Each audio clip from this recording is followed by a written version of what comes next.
পাগল। আমি দিওয়ানা, আমি মাস্তানা। মারুফ, আমি তো এই কথা কখনো ভাবিনি। কেন ভাবনি? আমি এতিম বলে? আমি গরিব বলে? না না মারুফ। না কি? আমি তো কিছুই জানতাম না। তুমি তো ওকে সবকিছু শিখিয়েছো। তুমি তো মরা গাছে ফুল ফুটিয়েছো, শুকনো গাছে ফুল ফুটিয়েছো। আমি তোমার জন্য কি কি করেছি জানো? তোমার পরীক্ষা খারাপ হয়েছিল, তুমি কাঁদছিলে, আমি তোমার কান্না সহ্য করতে পারি নাই। আমি রাতের অন্ধকারে লাইব্রেরিতে গিয়ে সব পরীক্ষার কাগজ পুড়িয়ে ফেলেছিলাম। কি বলছো তুমি? হ্যাঁ, ডন তোমার গায়ে হাত দিয়েছিল, আমি ওই রাতেই তাকে জবাই দিয়েছি।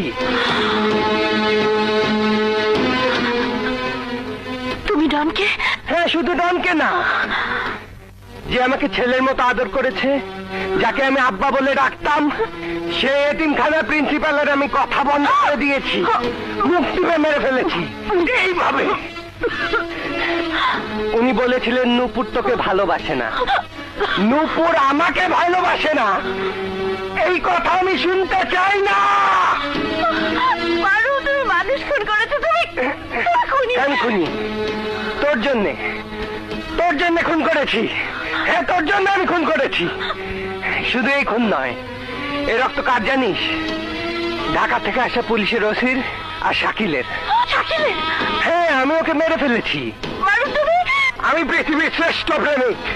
সম্রাট শাহজাহানের যা সম্পদ ছিল তার এতটুকু দিয়ে সে তাজমহল করেছিল, তাতেই সে পৃথিবীর শ্রেষ্ঠ প্রেমিকদের একজন। আর আমি যদি ভারতবর্ষের রাজা হতাম, তাহলে সারা ভারতবর্ষ জুড়েই তোমার জন্য একটা তাজমহল বানাতাম।